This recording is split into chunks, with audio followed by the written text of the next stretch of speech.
Hello friends, आज हम 9th class की बुक बिहाइव का एक बहुत ही इम्पोर्टेंट चैप्टर करने जा रहे हैं जिसका नाम है माई चाइल्डहुड। ये 6th चैप्टर है, written by doctor APJ Abdul Kalam. आप सभी ने इनका नाम सुना होगा। ये एक महान हस्ती थे, जैसे गांधी जी, जवाहरलाल नेहरू, भगत सिंह, स्वामी विवेकानंद। इसी प्रकार से डॉक्टर APJ अब्दुल कलाम भी भारत के लिए एक मिसाल थे और इनका पूरा नाम था A फॉर अबुल पाकिर जैनुलाब्दीन अब्दुल कलाम। भारत के 11th प्रेसिडेंट के रूप में इन्होंने काम किया, एरोस्पेस इंजीनियर रहे और एक बुक लिखी wings of fire. Wings of fire APJ Abdul Kalam और एक राइटर और मिस्टर अरुण तिवारी दोनों ने लिखी है और ये इनकी ऑटोबायोग्राफी है। इसी बुक में से छोटा सा हिस्सा 9th क्लास की बुक बिहाइव में डाल दिया गया है। अगर हम इनके पेरेंट्स की बात करें तो इनके पेरेंट्स में मिस्टर जैनुलाब्दीन इनके फादर, मिसिज आसियम्मा इनकी मदर थी। जैनुलाब्दीन एक मस्जिद में इमाम थे और बोट जो कश्ती होती है उसको भी चलाते थे और इनकी मदर हाउसवाइफ थी।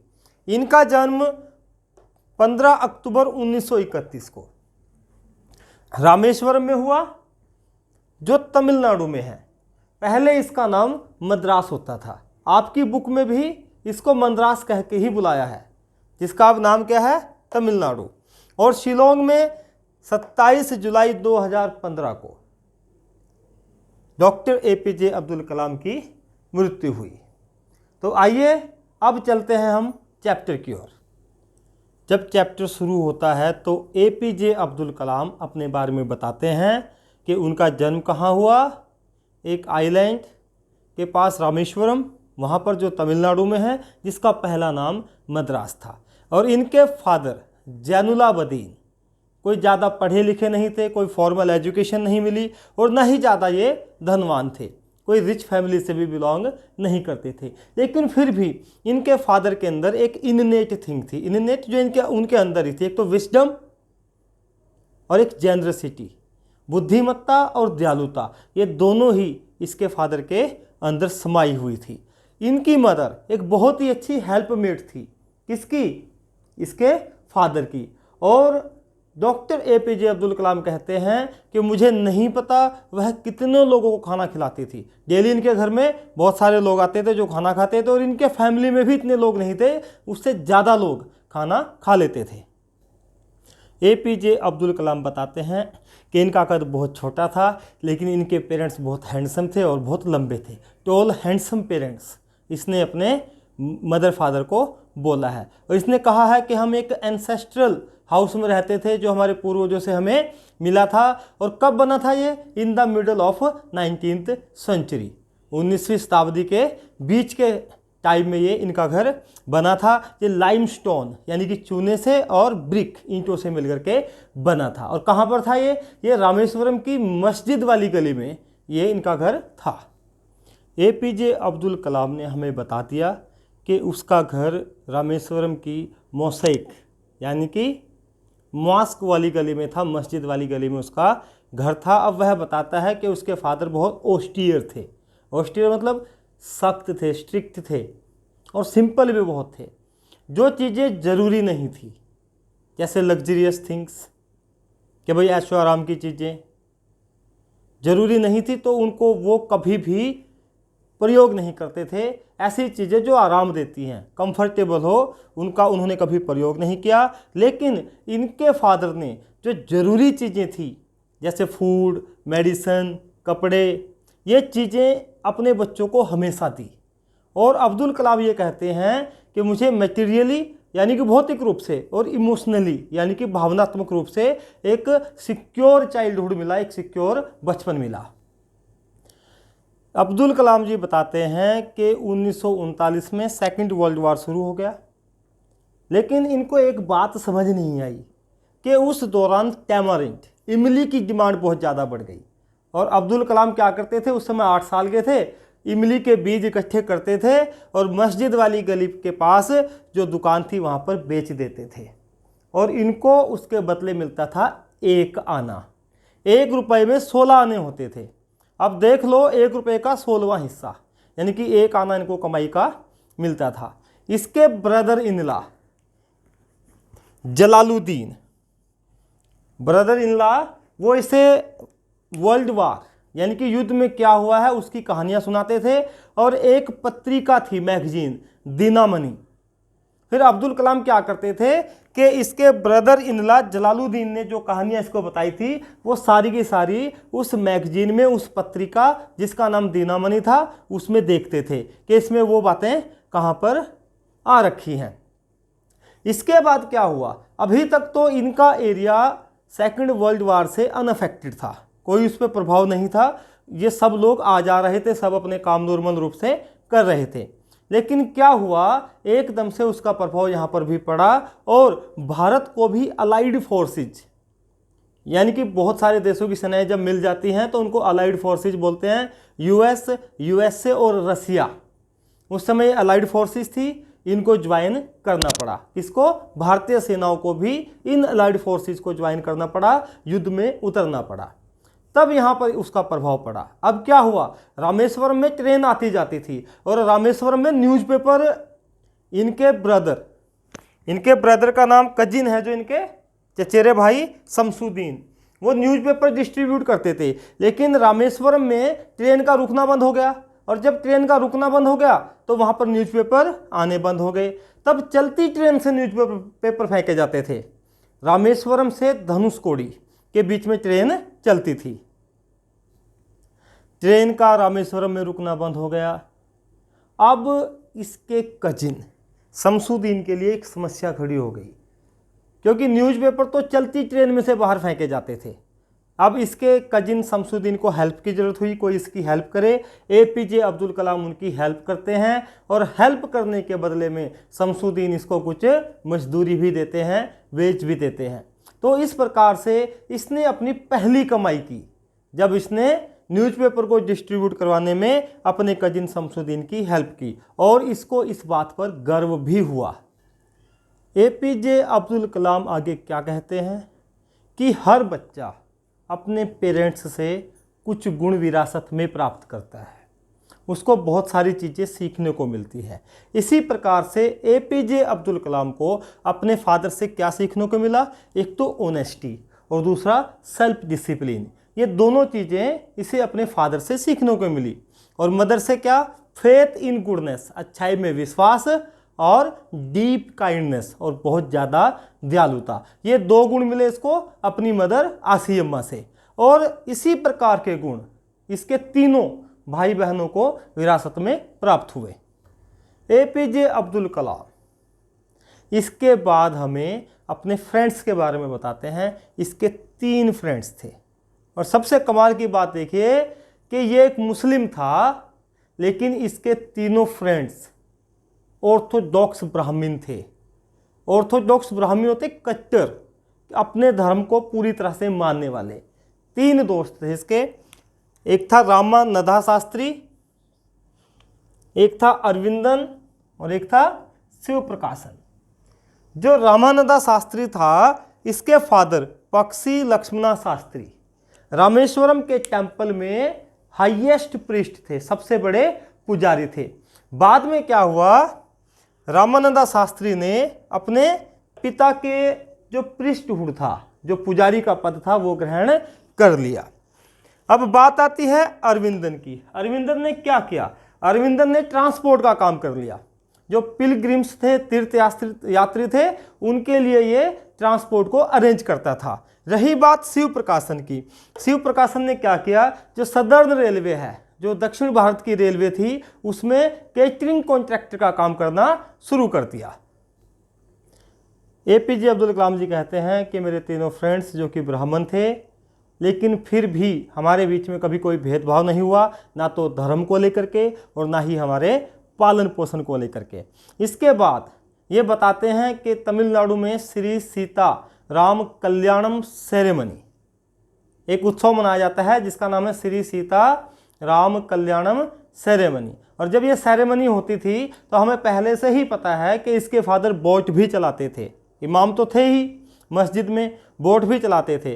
तो ये क्या करते थे, बोट में एक प्लेटफार्म बनाते थे। प्लेटफार्म एक सपाट जगह, और उस पर जो हिंदू देवी देवताओं की मूर्तियां होती थी उनको रख करके एक पॉन्ड, एक तालाब के बीच में लेकर के जाते थे। उस तालाब के बीच में एक मंदिर था जिसका नाम था राम तीर्थ, और वहाँ पर शादियाँ होती थी। तो उन शादियों वाली जगह पर जब ये सेरेमनी होती थी तब अपनी बोट में इसका परिवार उन भारतीय हिंदू देवी देवताओं की मूर्तियों को लेकर के जाते थे। और एपीजे अब्दुल कलाम कहते हैं कि ये पौंड हमारे घर के बिल्कुल नज़दीक था। एपीजे अब्दुल कलाम अब आगे की ओर बढ़ते हैं और कहते हैं कि जब मैं 5वीं क्लास में था तो रामेश्वरम में ही एक एलिमेंट्री स्कूल हुआ करता था और वहाँ पर ये पढ़ने के लिए जाते थे। तो तभी वहाँ पर एक नया टीचर आया, और नया टीचर कौन था, वो ब्राह्मण था। जब उसने एपीजे अब्दुल कलाम को रामानंदा शास्त्री के साथ सबसे अगली रो में, सबसे आगे की पंक्ति में, लाइन में बैठे हुए देखा तो वह इस बात को पचा नहीं पाया, इस बात को सहन नहीं कर पाया कि भाई एक मुस्लिम लड़का एक ब्राह्मण लड़के के साथ बैठा है। इसकी पहचान क्या थी, ये कैप लगा के रखते थे जो मुस्लिम होने की पहचान थी। और रामानंदा शास्त्री के शरीर पर एक सैक्रेड थ्रेड मतलब एक पवित्र धागा जिसको जनेऊ बोलते थे वो होता था। तो इस टीचर ने क्या किया, एपीजे अब्दुल कलाम को उठाया और कहा कि आप पीछे जाकर के बैठो। रामानंदा शास्त्री जो इसका मित्र था उसकी सूरत रोनी हो गई, बिल्कुल ऐसा कि जैसे वो अभी रोएगा। दोनों को ही ये बात अच्छी नहीं लगी, जाकर के घर पे पेरेंट्स को बताई। तभी पक्षी लक्ष्मणा शास्त्री जो रामानंदा शास्त्री के फादर हैं स्कूल में आए और टीचर को बुलाया और कहा या तो आप अपोलोजाइज, या तो माफ़ी मांग लो, या फिर क्विट द स्कूल, या स्कूल छोड़ करके चले जाओ। तब उस नए अध्यापक ने ना केवल माफ़ी मांगी बल्कि रिग्रेट, खेद भी प्रकट किया कि मैं इस प्रकार की बातें बच्चों को सिखा रहा हूँ, ये चीज़ें नहीं होनी चाहिए। इस प्रकार से रामानंदा शास्त्री के फादर पक्षी लक्ष्मणा शास्त्री ने उस टीचर को सुधार दिया। अपनी बुक विंग्स ऑफ फायर में अब्दुल कलाम ने बहुत बातों का जिक्र किया है, और एक बात का जिक्र ऐसा जिक्र है कि जिसने इसके लाइफ को बदल दिया। इनके स्कूल में एक टीचर जिनका नाम शिवा सुब्रमण्य अय्यर, वे एक साइंस टीचर थे और इसको बहुत प्यार करते थे। ये भी ब्राह्मण थे, लेकिन इनकी सोसाइटी में थोड़ी रूढ़िवादिताएं थी, थोड़ी परंपराएं थी, कस्टम थे कि ये हिंदू, ये मुस्लिम, इस प्रकार की बातें थी। लेकिन अब्दुल कलाम के ये टीचर जो इसे साइंस पढ़ाते थे इसको कहते थे कि मैं तुम्हें ऐसे डेवलप करना चाहता हूँ कि तुम बड़े बड़े शहरों में जाओ और वहाँ पर हाई एजुकेशन लो, तुम उन लोगों के साथ बैठो, अपने आप को आगे डेवलप करो। और एक दिन क्या हुआ, शिवा सुब्रमण्य अय्यर ने अब्दुल कलाम को अपने घर खाने पे इनवाइट कर लिया, और इनकी पत्नी जो बहुत ही कंजर्वेटिव थी, रूढ़िवादी थी, लकीर की फ़कीर थी, यानी कि सारी बातों को मानती थी, जाति आदि में विश्वास रखती थी। तो जब अब्दुल कलाम इनके घर गए तो शिवा सुब्रमण्य अय्यर की पत्नी ने इसको खाना नहीं परोसा, क्योंकि वो अलाउ नहीं करना चाहती थी कि एक मुस्लिम लड़का उनके किचन में आए, और नाराज़ हो गई। तब इस टीचर ने खुद एपीजे अब्दुल कलाम को खाना परोसा, और खाना परोसा ही नहीं बल्कि इसके साथ बैठ करके खाना खाया भी। शिवा सुब्रमण्यम अय्यर इसके साथ बैठकर खाना खा रहे थे और इनकी पत्नी दरवाजे के पीछे से देख रही थी। एपीजे अब्दुल कलाम कहते हैं कि मैंने चावल खाए, पानी पिया, और जो नीचे चावल गिर गए थे उनको साफ भी किया, और शायद इसी बात से साइंस टीचर की वाइफ इम्प्रेस हो गई और शिवा सुब्रमण्यम अय्यर ने इसको फिर से इनवाइट किया। और इस बार अब्दुल कलाम थोड़े से हिचकिचाए कि इसकी वाइफ तो ऐसा बिहेव कर रही है, लेकिन ये टीचर मुझे फिर से इनवाइट कर रहा है। इसकी हिचकिचाहट को देख करके साइंस टीचर ने क्या कहा, once you decide to change the system, एक बार अगर तुम डिसाइड कर लो, किसको, सिस्टम को चेंज करने के लिए कि मुझे ये सिस्टम चेंज करना है, such problems have to be confronted, भाई ऐसी प्रॉब्लम्स तो आती ही रहेंगी। और ये बात अब्दुल कलाम के दिमाग में बैठ गई और फिर ये दोबारा अगली बार इनके घर खाना खाने के लिए आए। तब अब्दुल कलाम कहते हैं कि शिवा सुब्रमण्या अय्यर की पत्नी ने ना केवल मुझे खाना परोसा बल्कि अपने किचन में भी ले गई और इस बार उसमें थोड़ा चेंज आया। इस प्रकार से अब्दुल कलाम ने अपने जीवन की बहुत सारी घटनाएं इस बुक में लिखी हैं और बुक का क्या नाम है, विंग्स ऑफ फायर। अब सेकंड वर्ल्ड वार ओवर हो चुका था। गांधी जी ने भी कहा था कि Indians will build their own India, कि अब भारतवासी अपने भारत का निर्माण करेंगे, क्योंकि भारत भी आज़ादी की ओर बढ़ रहा था। तब अब्दुल कलाम ने अपने फादर को कहा कि अब वे रामेश्वरम से जाकर के रामनाथापुरम जो डिस्ट्रिक्ट हेडक्वार्टर था वहाँ जाकर के पढ़ना चाहते हैं, यानी कि रामेश्वरम को छोड़ना चाहते हैं और रामनाथापुरम में जाना चाहते हैं ताकि वो हायर स्टडीज कर सकें।